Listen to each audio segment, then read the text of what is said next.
Hundreds are feared dead in the Ukrainian town of Borodyanka as the death toll in Kramatorsk rises after an attack on a railway station. Polling stations around France are being prepped ahead of Sunday's first round of presidential elections. A Palestinian militant is killed in the West Bank city of Jenin as the Israeli military searches the home of the gunman who killed 3 in Tel Aviv on Thursday. Ukraine's interior minister has visited the shattered town of Borodyanka. The country's president has described the situation there as much worse than Bucha, where horrific images of civilians killed prompted widespread outrage. Ukraine's military says Russian forces are continuing to regroup and head east. In the Donetsk direction, the enemy continues assault operations. The main efforts are being concentrated on taking control of several settlements and establishing full control over the city of Mariupol. Russia's defense ministry has released footage of its fighter jets firing on targets below. They are denying all accusations of targeting civilians and accuse Ukraine authorities of incitement. According to confirmed data, the Kyiv nationalist regime is preparing another provocation to accuse Russia of alleged massacres of civilians in Irpin. I draw your attention to the fact that units of the Russian armed forces left this settlement more than a week ago. The war in Ukraine is now well into its 6th week and taking on a new dimension with growing evidence of human rights atrocities by Russian troops as they retreat from the Kyiv region. This is Chernihiv. Ruined over a month of Russian siege, shelling and bombing, Moscow's forces have now left this city, leaving wrecked homes and lives in tatters. This used to be Antonina's pleasant flat, but now it's a symbol of the destruction of war. Everybody started shouting. Everybody was covered in smoke and dust. Then someone said we'd been hit by a bomb. A neighbour in the destroyed apartment building was in the bathroom. He's alive, but his wife and daughter were in the hallway and died right away. According to the city's mayor, it will take at least 4 years to restore Chernihiv. He adds that at least 70% of buildings were destroyed. Peaceful people lived here. The house was here. The neighbouring house was here. As the bombs fell, the semblance of a childhood continued underground.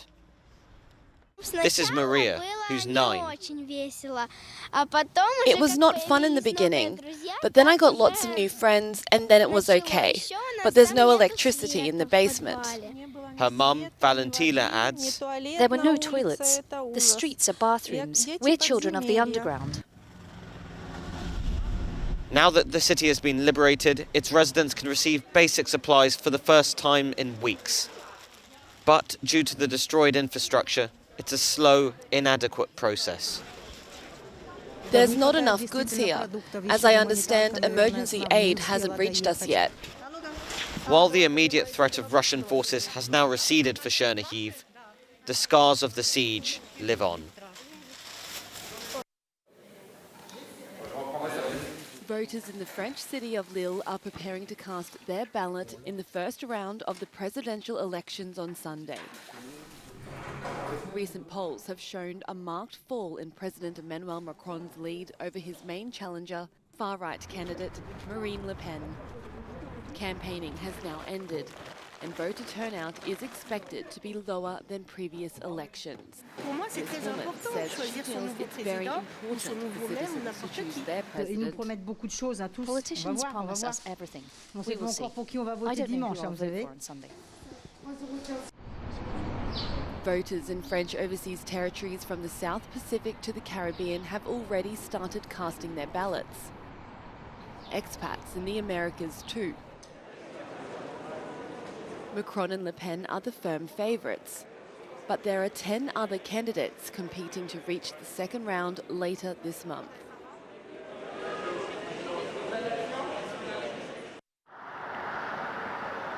Travel chaos in the UK is showing no sign of easing up ahead of the Easter weekend. These long queues are near the port of Dover. More than 2,000 lorries have been stuck in a 30-kilometre stretch. The long queues and delays to channel crossings are partly driven by suspended P&O ferry routes. The company last month fired almost 800 crew members without notice to replace them with cheaper contract staff. The move sparked a standoff with the British government, which is demanding P&O reverse the sackings, but the company is refusing to budge. It says it will be ready to resume trips on the Dover-Calais route by next week. P&O ferries previously accounted for a third of capacity at Dover. The mass sacking has led to criminal and civil investigations being launched. Other ferry companies now say they have no spare capacity until Monday.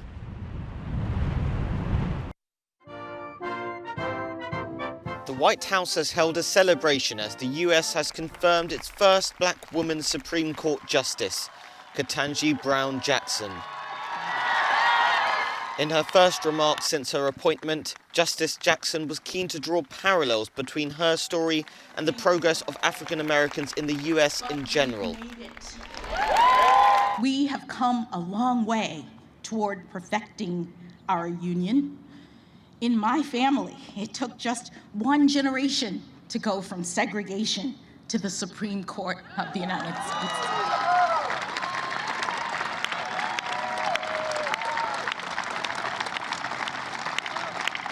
On this vote, the yeas are 53, the nays are 47, and this nomination is confirmed. On Thursday, Jackson was confirmed by the US Senate. I do.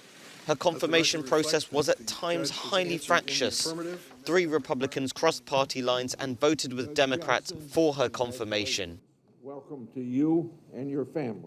A Palestinian militant has been killed and several people wounded after the Israeli military raided the West Bank city of Jenin and its adjacent refugee camp.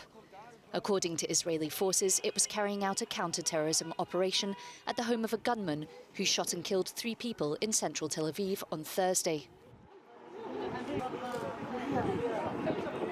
Family members and the local community have already held a funeral for the man killed in Saturday's operation. The Israeli military says he died after its troops came under fire and retaliated. Jenin, where the operation took place, has long been considered a stronghold of Palestinian militants. The gunman who killed 3 people in Tel Aviv on Thursday lives there. He was eventually found and killed by Israeli forces. Thursday's attack was the 4th of its kind in Israel in 3 weeks and comes amid heightened tensions around the start of Ramadan. 2 of the 4 attacks were carried out by men from Jenin.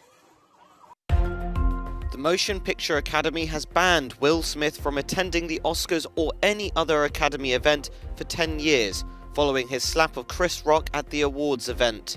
Smith resigned from the Academy last week during the run-up to the meeting and said he would accept any punishment the Academy handed down. It's not clear if he could be nominated for an Oscar during his ban. Shanghai's authorities have announced the start of a new round of mass testing for COVID-19 to help control the most severe outbreak to date. The city is still under an extremely severe lockdown. While the country is still recording relatively low case figures per capita compared with most Western nations, the government is maintaining its strict zero COVID policy of totally suppressing outbreaks. 1 meter. 1 meter to go. After blasting off from Cape Canaveral on Friday, the first all-private astronaut crew has arrived at the International Space Station.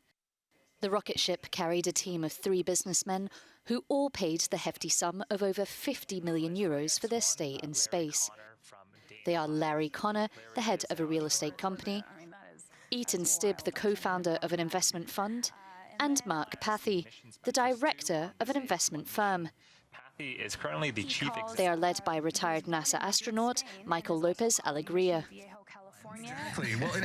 The mission called AX-1 was organized by Axiom Space, and SpaceX provided the Falcon 9 rocket and the Dragon capsule for the trip. It's not the first time that paying customers have visited the ISS. However, it's the first time private citizens have traveled there on a US-made spacecraft. Phenomenal call-outs from all the engineers.